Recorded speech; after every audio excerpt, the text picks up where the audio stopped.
Hello there and welcome to Tom's Warhammer Minis. The Plagueburst Crawlers are some of the armoured siege forces utilised by the lumbering and noxious Death Guard, firing bursts of Nurgle demonic fire and plague against all the inhabitants of the 40k universe. It's a mighty armoured tank that's both sick and terrifying to behold. It's also a fabulous miniature to own and paint up, allowing countless opportunities to paint messily in the most effective and detailed ways imaginable.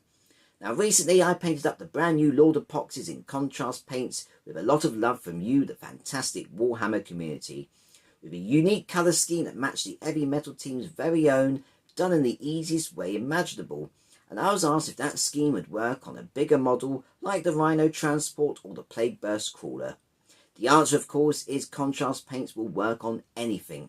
Even the Forge-Railed Titans, as I proved last year with the first ever Titan painted in my contrast painting method. So yes, you can use that colour scheme on vehicles, and in this tutorial I'll be taking you through how to paint up the Plagueburst Crawler. And if you want to see the Lord of Poxes video, that is available right now on my channel too. Now despite its size, it can easily be done in a day using this guide. So on that note, let's stop talking and get started by grabbing our paints and brushes, and let's get hobbying. Okay, starting off. Now if you've seen my Death Guard Lord of Poxes video, you know the colour mix that I'm going to be using here. If you haven't seen it, give it a check out now. The colours I'm using is Gutrippa Flesh, Militarum Green, and Lahmium Medium. We're going to create this in a mix in something like the Citadel Skulls palette. We want 2 parts Gutrippa Flesh, 2 parts Militarum Green, and 1 part Lahmium Medium to help with the flow. And when you apply it and mix it, it's going to look very dark green. Once you start painting it on, you're going to end up with this very bright, very vivid, very sickly, nurgly green, which is absolutely what we want. Now, this is a very textured model. It is going to pool in certain areas. It's not going to be as flat as I would want, but we're going to use that to our advantage. It is Nurgle. We're going to add a lot of grime, a lot of dirt, and a lot of slime later on, especially as what this model was meant to be doing. So apply it on, take your time, and once again I'd use the box art as reference material, especially as there are lots of green areas in the tracks, as well as the actual mortar itself. It's time to make that green even grungier and grimier, really nurglify it. And the colour I'm using here is Athonian Camoshade, and I thinned it down ever so slightly. We're roughly talking 4 parts of Athonian Camoshade and 1 part Lahmium Medium to help with the flow. And just like before, we're applying it all over. We don't want it to pool too heavily, but there are certain areas where you're going to get that natural shadow and just a little bit of pooling. Like I said, we're going to use this to our advantage later on. Next up, I'm using just a tiny bit of Lahmium Medium, no real ratio here, just to help with the flow. I'm using Nazdreg Yellow. And like I've done before, I'm applying this to the rivets, I'm applying this to the holes, to the scratches. We're really starting to gunkify this up. It's Nurgle, it's not pretty. So just apply as much as you want. I've gone around the whole model because it really starts to make a difference. I'm going to add some more colours in the next stage, but to begin with, just do a bit of Nazdreg Yellow. Next up, I'm using Gore Grunta Fur, and I've thinned this down into a 1-to-1 mix with Lahmium Medium. But what I've done is I've applied it in a very different way. I've taken a really battered old dry brush, dabbed it on, dried it off like you would do in a dry brush. Now contrast paints are wet and inky. It's not going to be in a normal dry brushing method. What I've done is with a tiny amount on the tips, I've stippled it all over in random places, giving that real mucky, grimy, dirty vibe. Really starts to match with the Nazdreg Yellow. So again, just apply as much as you want. There's no real method, and again, when doing things like this, there's no logic to it either. The more unlogical the mess is, the better it looks.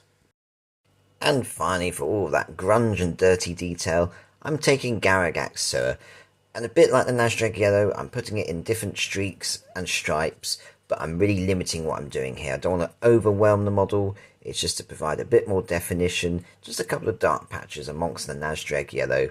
It's very subtle, but as you see, it looks absolutely disgusting, which is what I want. So yeah, apply that on, let it dry, then we can do a bit of dry brushing to finish off the green.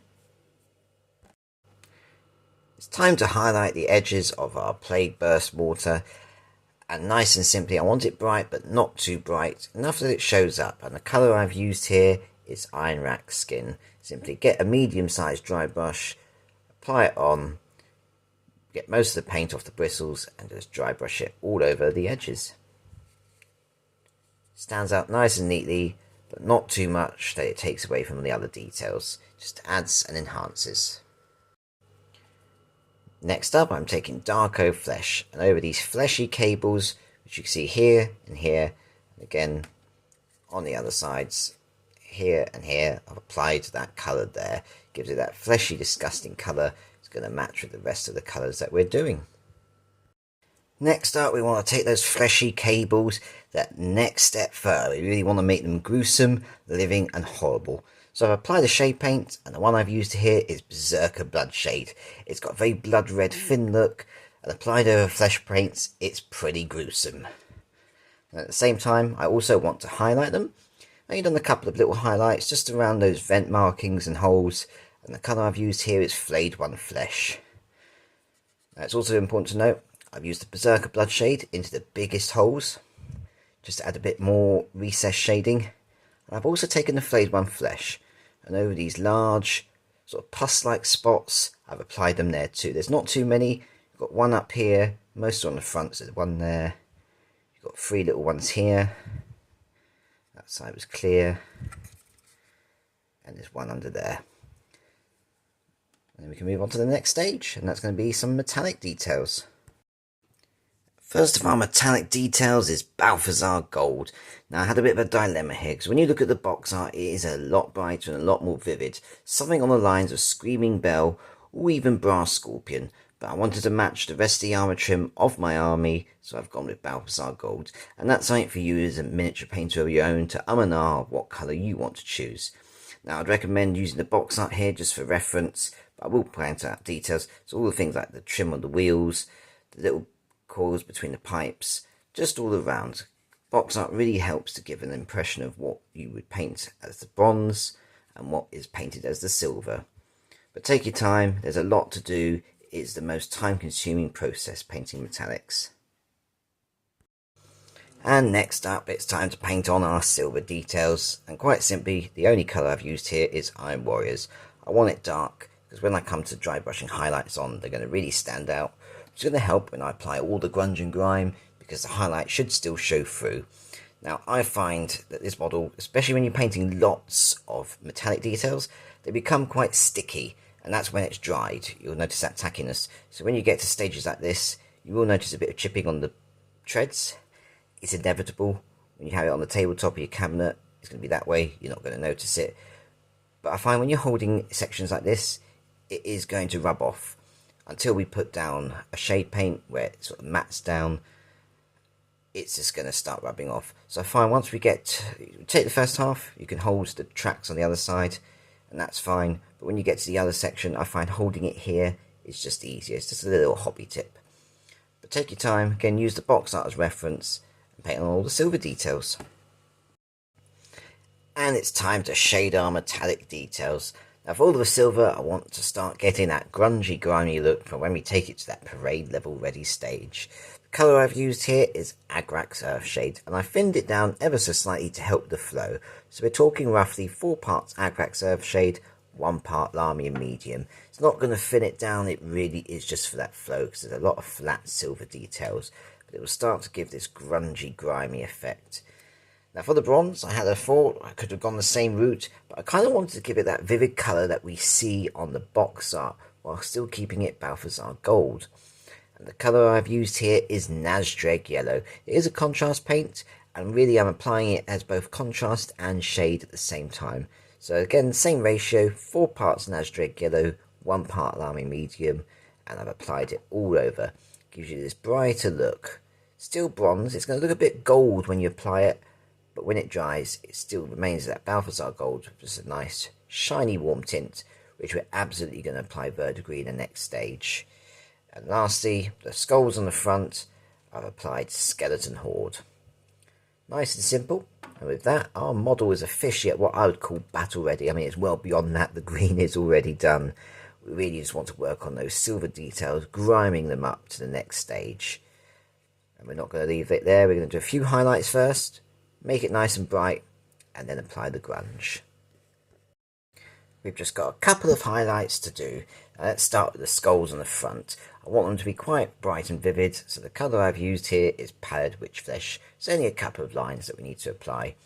Now for the silvers and the bronze, we have two dry brushing colours we're going to use. For the silvers, I've taken Necron Compound. It's going to be very bright, very much the anti of what Nurgle would be, but that's because I'm going to take it to the next stage of applying oranges and browns like I've done on my previous Death Guard model. Dry brush it all over. You know, probably need a couple of coats of it on your brush. It doesn't have to be super neat, just to catch the real raised areas where light hits. For the bronze details, again, I've gone Sycorax bronze. It is bright, it is noticeable. Probably not as noticeable as it could be. I could have gone Canoptic alloy, but again, I'm going to be adding verdigris in the next stage. Apply those on, and that is technically all of our highlighting done. It's time to apply that rust and grime all over the silver details. And I'm taking two colours here. Scrag Brown and Troll Slayer Orange. And I thin this down quite heavily with Lahmium Medium in a palette. You really want what I would call a milky consistency for both colours. And there's no real logic to applying this. It's just slapping it on randomly and sporadically all over, just to get some real dirty, grungy effects. It's going to really match the green. It's just going to look like a rotten, absolute dirty mess, which is Nurgle summed up in a complete perfect note. Let that dry, and we're going to add some verdigris to all of our bronze details. And finally, to finish off our details, I want to add to verdigris to all of our bronze details to really give that really dirty, destroyed metal, worn out, distressed look that really works with Nurgle. And if you see my Lord of Poxes video, you'll know exactly the colour method I do here. I thin it down ever so slightly, and the colour that I'm going to be using is Ionrach Oxide. Now, if you've used this before, it can be very intense. It's a very strong colour, and it can easily go wrong before you start. And there's not really much you can do to thin it down. So I'm going to take 1 part Ionrach Oxide. I'm going to use Briar Queen Chill. I'm going to apply that into 2 parts. So it's 2 parts Briar Queen Chill, 1 part Ionrach Oxide. Mix it together well on a palette, and essentially the colour remains the same. It still has the properties and sharpness that the Ionrach Oxide does, but it turns it ever so slightly into a contrast paint where you've got control on the brush.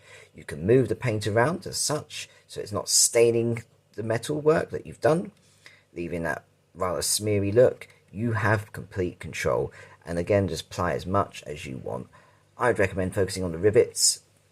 I've put it a bit extra elsewhere as well to give more colour. And just apply as much or as little as you want. And with that, our Plagueburst Crawler is complete. And I think it does look amazing. We'll give a proper show off in a second. And there we have it. The Plagueburst Crawler is complete. And it's disgustingly beautiful. Now, painting miniatures is highly therapeutic. I mention it so many times, especially when talking about PTSD and complex PTSD. There's nothing greater and more relaxing for me personally than carefully painting up something to a real beautiful standard. But equally with Nurgle, there's a freedom of going messy with deliberate intention. Applying colours so logically without specific logical application is just as wonderfully rewarding.